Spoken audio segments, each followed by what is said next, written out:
आजच डाउनलोड करा आणि तुमच्या आवडत्या मालिकांचा आनंद लुटा।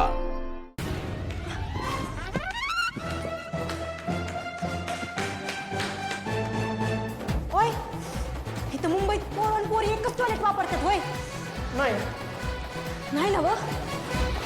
मग तू लेडीज टॉयलेट मध्ये का गेलतास? तुमच्या तर आता काय करते?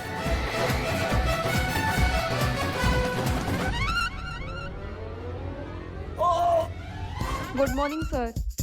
Good morning, good morning. Class सुरू झाला असेल ना? गो गो। सॉरी सर, गडबडीत ते चित्र बघितलंच नाही म्या।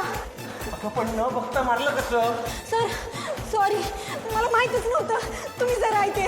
सर मला माफ करा। It's okay, it's okay. Sorry sir, sir sir sorry. अहो सर थांबा की sir, sir sir sorry sir, sir sorry sir, sir मला माफ अगं करा। हो सॉरी। अगं हो, मी बोललो ना इट्स ओके म्हणून। जे झालं ते चुकून झालं। It's okay. नाही नाही सर, तुम्ही एवढे मोठे सर असून मी एवढं निब्बर हाणले तुम्हाला। लई मोठी चूक घडली माझ्या हातून। सर सॉरी सर, मला माफ करा। It's okay, it's okay, it's okay, it's okay. Sir मला माफ करा, त्या टॉयलेटच्या बाहेर तुम्हाला एवढं हाणायला नको होतं मी। सर मला माफ करा, सॉरी सर। अगं हो, इट्स ओके। ते की नाही सर, जरा घाईची लागली होती म्हणून जरा हल्लो होतो। पण सर तुम्ही मी जोरात म्हणलं असता की मी सर आहे, ते एवढं हाणलं नसतं मी तुम्हाला। मी कसं? शपथ घेऊन सांगतो सर, सॉरी सर। अगं it's okay, it's okay, it's okay. Sir माफ करा। अगं इट्स ओके। सर, माफ म्हणून मी करा, तुला सर।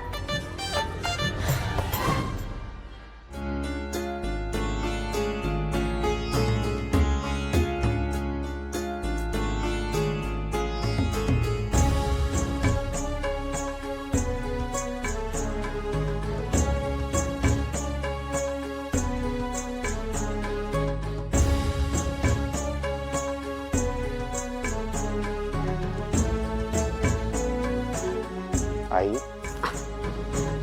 बरी आहेस ना? सकाळी देवळात जाताना तर ठीक होतीस, मग आत्ता काय झालं? अरे काही नाही रे, थोडा थकवा आलाय। थकवा आलाय आई? आणि आई अगं मी तुला किती वेळा सांगितलं या वयामध्ये उपास तपास नाही करायचे। तुला ब्लड प्रेशरचा त्रास आहे, तू तू का असं करतेस मला सांग? टेन्शन घेण्यासारखं काही झालेलं नाहीये। देवळात गेले होते, तिथे फक्त चक्कर आल्यासारखं वाटलं एवढंच। आई अगं तुला चक्कर आली होती आणि तू आल्यानंतर बोलली नाहीस मला काही? मी तरी तुला सकाळी सांगत होतो मी येतो तुझ्यावर, पण तू ऐकत नाहीस। आणि चक्कर ही गोष्ट तुला इतकुशी वाटते का आई? मी गाडी काढतोय, आपण डॉक्टरांकडे जाऊया। अरे ऐक ऐक राजन, मी बरी आहे आता, डोंट वरी। आणि डॉक्टरकडे जाण्याची तर काही गरज नाहीये। राजन मला तुला काही सांगायचंय। बोल। आज देवळात जाताना ना मन फार उदास होतं माझं। वाटलं कामिनी रागिणी म्हणतात तेच खरं असेल। आमची थोरली नात, तिची आई हयात नसती।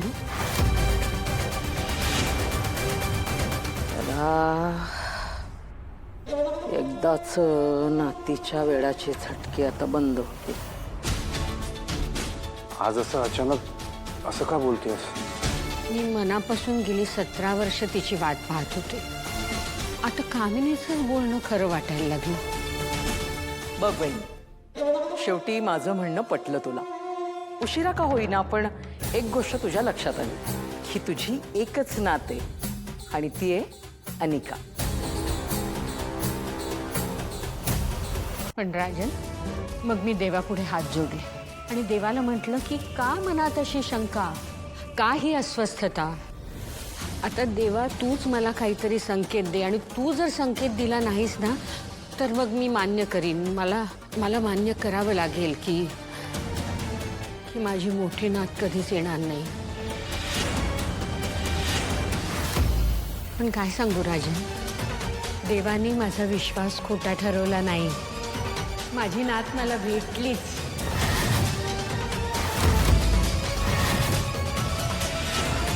काय आई तू तू काय बोलतेस? अरे खरं तेच सांगते। देवळात मला एक गोड मुलगी भेटली, तिनेच मला सावरलं, मला मदत केली। क्षणभर मला वाटलं की हीच माझी नात आहे।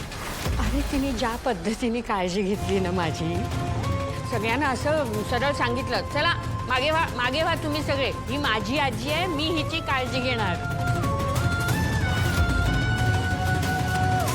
मला वाटलं देवानीच तिला पाठवलं, देवाचाच हा संकेत आहे. मी उगीच अस्वस्थ होते. कुणी काय वाटेल ते बोललं ना, अगदी मी माझ्या नातीसाठी वेडी झालीये असं जरी म्हटलं ना तरी माझा विश्वास ढळणार नाही. असं आहे वय. कोण होती कोणती? हा, अरे तिचं नाव काय बरं, तिचं नाव सांगितलं का तिने? म्हणजे सांगितलं आणि मला आठवत नाहीये का तिने पण खूप गोड होती, अगदी साधी आणि हुशार. अरे तुला सांगते, मला चक्कर आली ना तर पटकन पाणी मिळे ना. हिने काय करावं, हिने एकाच्या थाळीतला नारळ उचलला, तो फोडला, माझ्या तोंडावर पाणी मारलं, मला पाणी प्यायला दिलं. मला एवढी गंमत वाटली ना. कसं तिला पटकन सुचलं ना हे. किती प्रेमाने आणि अदबीनं बोलत होती रे ती. हे संस्कार बोलतात राजन.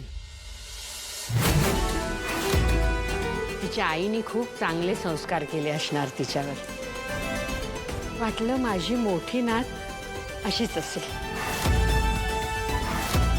म्हणजे अशीच असावी, तिच्यासारखीच गुणी. थँक गॉड ती मुलगी तिथे होती. पण आई, आता ह्या गोष्टीचा फार विचार करू नकोस. तू आज चल आणि आराम कर. आणि हो, तुला काही त्रास होत असेल तर मला लगेच सांग, आपण लगेच डॉक्टरांकडे जाऊ. यावर मला चर्चा नको आहे. पण मी अगदी बरी आहे आता. ती मुलगी भेटल्यापासून तर मला असं अंगात उत्साह आल्यासारखं वाटतंय. राजन, काय चाललंय तुझं? तू मुद्दाम करतोयस का? तुला दिसत नाही मी काम करते ते? मुद्दाम जोर जोरात बोलतोयस ना तू? मी डिस्टर्ब होते, कळत नाही? रागिणी, अगं आम्ही मोठ्याने कुठे गप्पा मारतोय? आम्ही तर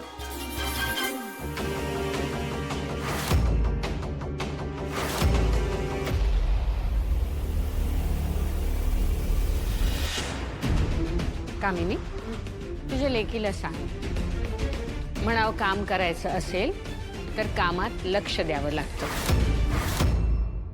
आणि जर कामात लक्ष असेल तर मग बाकीच्या काही गोष्टी ऐकू येत नाहीत. आणि तसंही आता तुम्ही हे सगळे कष्ट घेऊ नका. या घराची खरी वारसदार येईल, ती करेल हे काम. तिचंच आहे ना सगळं.